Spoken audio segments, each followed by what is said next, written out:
ትዝታሽ ዘወትር ወደኔ የመጣ ትዝታሽ ዘወትር ወደኔ የመጣ የወያለው ጠባሳ ላይ ቁስል ማወጣ የሻምፒዮንስ ሊግ ክለቦች ቆይ ወያለው ምን አድርግ ነው የምትሉት? ቆይ ምን ባለፈ ታሪክ ለምንድን ነው ለማሸማቀቅ የምትሞክሩት? ባለፈ ታሪክ እንዴ እሱ አሁን በቃ አዲስ ህይወት ጀምሯል። ተው አትነካኩት። እንዲህ ይደረጋል እንዴ? እንዲህ አይደረግም እንዴ? ለማሸማቀቅ ምንድን ነው የምትሞክሩት? እሱ ለምን ነው ስነ ልቦናው ላይ እንትን የምታረጉት ጥቃት የምታደርሱት? ጀስቲስ ፎር ወያለው በቃ እንዲህ አይደረግም እንዴ? እኔ እኮ ወያለው እኮ ነኝ በነገራችን ላይ በቃ ስነ ልቦናውን ለመጉዳት ተዋ ባይርን ተዋ እንዴ ተው እንዴ መጥፎ ነው እውነት። ከአንተ እንዲህ አልጠብቅም። አይደረግም ደስ ባየር ሙኒክ 4-1 አሸንፎ በድምር ውጤት 10-2 አሸንፎ ወደሚቀጥለው ዙር አልፏል። ምን ሸ ነው አልገባኝም። ማንን ለመንካት ነው? ማንን ለማስፈራራት ነው? ሙኒኮች ማንን ለማስፈራራት ነው እንደዚህ ማድረግ? ቡድኔ ምናምን አገባኝ እኔ ማን የድሮ አርሰናል ስኳድን ነው እኮ እንደዚህ ያሰቃየው። ትላንት ቼልሲ 8-2 ይሸነፋል መጥቶ የትርፍ ደጋፊ ዛሬ ባርሳ 7-2 ያሸንፋል አንድ እንዲደግም መቋጠር። አሁን ደግሞ ባየርን 10-2 አሸነፈ። ባየርን 10-2 ምን አገባኝ ማለት ዋንጫ እንገናኝና 10 አይደለም 2 አግቢ እስቲ ጀግና ኮንሽ ለምንድን ነው የኛ ማያዝልን? ይሄኛው አርሰናል እና ይሄኛው ባየር ሙኒክ ዘንድሮ እኮ ተጫውተዋል። 3-1 ቀረቀርንላቸው።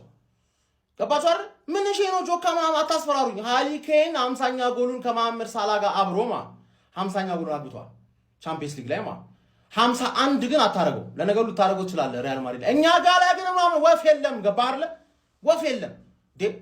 ሰው በተለጠለጠው እኔ ላይ ጃስት ላለ እንደ እኔ እኮ 2 ጎል አይገባብኝ 2 ጎል ማይገባብኝ ቡድን ሆኛለሁ። 8-2 10-2 ምናምን አገባኝ የእንግሊዝ ቡድን ከተዋረደ እኔ አይመለከተኝም። እኔ አልተዋረድኩ።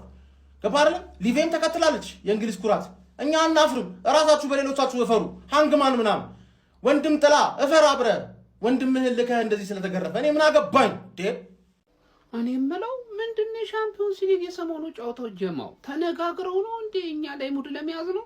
የአርሰናልን የቆየ ቁስል ማለት ነው ቀስቀሳችሁ ማለት ልሸመቅቁን ወደኋላ ልትይዙን ምናምን አስባችሁ ነው? ኧረ ጀማው አትላንታ 10-2 እንደዚህ አይነት ኃጢአት ይቻላል እንዴ? ማለት አይደለም። አሁን ይመጣል የጥሩ ድጋሚ ደስ ነው የሚያወራው ነገር አገኘ። በቃ 10-2 ይሄ ታሪክ ማለት ላይ ተፈጽሟል። በደርሶ መልስ አርሰናል ምናምን መጥቶ ሂድ ደዛ ሲያስጠሉ በእናት እንዳትሰሙ እንደዚህ አይነት ወሬ። አሁን የስኬት ዘመናችን ላይ ነው። የኋላ ታሪካችንን አስታውሰን የምንሳቀቅበት ምንም ምክንያት የለም። ገብቷል አይደል? እንደዚህ አይነት ሰው ሲመጣ በቃ ማለት ነው እዛው ረጋ ተጠብቀ እኔ ይሄው እስከዚህ ደቂቃ ድረስ መጠበቀው ሙኒክ 11ኛ ጎል አግብተው እንደው ይሄን ነገር ባላስታወሱት እያልኩኝ ነው። የሚሆን ነገር ከሆነ ግን የሚሆን አይመስለኝም። ሙኒክ እያገባ አይደለ በ10-2 ማለቁ ነው መሰለኝ ውጤቱ። ትናንት ደግሞ ቼልሲ 8-2 ሌላ ታሪክ አስታውሷል። አይሰሙን የኛ ታታ። ለማንኛውም ይሄ ሙኒክ ሻምፒዮንስ ሊጉ ላይ ገረፍኩት እኔ ነኝ። በቀጣይነትም ወደፊት ስንገናኝ እኔው ገረፌ ዋንጫ ወስዶ ይሆናል። ሙኒክ ግን ነውር ነው። 10-2 ራሱ የሰራውን ታሪክ ራሱ ይደግማል። ማን 10-2 የሰው ልጅ እንዴት በዚህ ልክ ባለጌ ሊሆን ይችላል? የሰው ልጅ እንዴት እንደዚህ ባለጌ ሊሆን ይችላል? ገብቷችኋል? ይሄ ቁጥር የሆነ ሜሴጅ አለው። አይመለከተኝም እሱ ሜሴጅ። ገብቷችኋል አይደል? በዚህ ልክ እንዴት ባለጌ ሊሆን ይችላል? ባየር ሙኒክን ዝም ብላችሁ እንዳታዩት። የዘንድሮን ሻምፒየንስ ሊግ ማለት ነው በጣም የምፈረው ክለብ። ምንም እየቀለድኩኝ አይደለም። ባየር ሙኒክ ወይ ፒኤስጂ ዘንድሮ ፋይናል ላይ በጣም ነው የሚያሰቃዩን። እኔ እርግጠኛ ሆኜ የምነግራችሁ ግን ሁለቱንም በጥፊ እንላችኋለን። ገብታችኋል? 10-2 ስላሸነፍክ ምናምን የድሮ ቁስላችንን ስለቀሰቀስከው ምናምን ምን ፈራ ነው የሚመስልህ? በዚህ ባይበሉ ባህር ነው መንጣፈጣፋችሁ። ለማንም ሰው አንመለስም። ለማንም ገብታችኋል? 10-20 አግባ ስፈልግ ባርሳም እዛ 7 አግብቷል ኒውካስትል፣ ግን እሱን ሰሚ ፋይናል ላይ እናሸንፈዋለን። ገብታችኋል? ይሄማ ጨዋታ አይደለም። ይሄ ዝናብ ነው ሲዘንብ ያመሸው ያደረው በቃ እንዲህ መቀጥቀጥ አለ እንዴ? ኧረ በስመ አብ ተመልከቱት። ሙኒክ 10-2 አታላንታን። ኧረ አታላንታ እኔ እንጃ ድጋሚ እዚህ ቶርናመንት ላይ ግን ይወዳደራሉ። በእውነት ይሄ መጥፎ ሂስትሪ ከምር እኮ ነው የምላችሁ። ብቻ ግን ለሙኒክ ይሄ ሙኒክ ኧረ በስመ አብ ዘንድሮ ይለያሉ። ለዋንጫው ያሰጋሉ። ከምሬን ነው የምላችሁ። አለማድነቅ አይቻልም። ሙኒክን 10-2 ነው ቅጥቅጥ ያደረገው በድምር ውጤት ማለት ነው። እጅግ በጣም ነው የሚያሳፍረው ለአታላንታ። አረ በስማም የዘንድሮ ቻምፒየንስ ሊግ ግን ምንድነው ጎሉ እንደዚህ የበዛው እውነት እንዴ በተለይ ደግሞ የኛም ጋር ነው ውርደቱ አብዛኛው ለማንኛውም አይዞኝ ግን ያው ያጋጥማል እውነት የኛዎቹ እንግዲህ ያው ባየር ሙኒክ የነበረውን የባስኬትቦል ጨዋታ 10-2 በሆነ በአግሪጌት ውጤት አሸንፏል። ጋይስ እኔ የምለው ባየር ሙኒክ የሚጫወተው ባስኬት ነው እንዴ? 4-1 ሁለተኛ ሀገር ጨዋታቸው ነው። ሊሆን በረኛቸው ገና ጩጬ ልጅ እኮ ነው። ሶስተኛ ተቀያሪ በረኛቸውን ይዘው ገብተው ነው። ሃሪ ኬን፣ ዲያዝ፣ ካርል የሚገራርሙ ልጆች በቃ እኔ በጣም ነው የሚገርምኝ የባየር ሙኒክ የሚባል ቲም በቃ ገናና ነው። ነገር ግን አላ የሆነ እንደ ማድሪድ ሜዳ አይችልም። ነገር ግን እዚህ ላይ ግን የሚገርም በቃ 10-2 አስባችሁታል። በሜዳው 6 ከሜዳው ውጭ አራላ ጉድ ላክ ሪያል ማድሪድ ጉድ ላክ። በዚህ አቋማቸው አግኝተዋችሁ ይበትኗችኋል። በቃ አትላንታ መጮቻ ነው ያደረጓችሁ። አሻንጉሊት እርብስማ እድለኛ ነው ባየር ሙኒክ ስላልደረሰን እንዴ።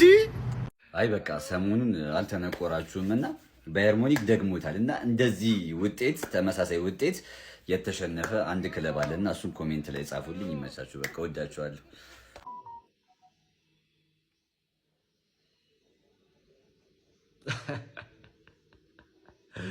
ሙኒክን አድንቄ ቪዲዮ ልሰራ ነበረ። የዛችን ቅሌት ታሪክ ደገሙት።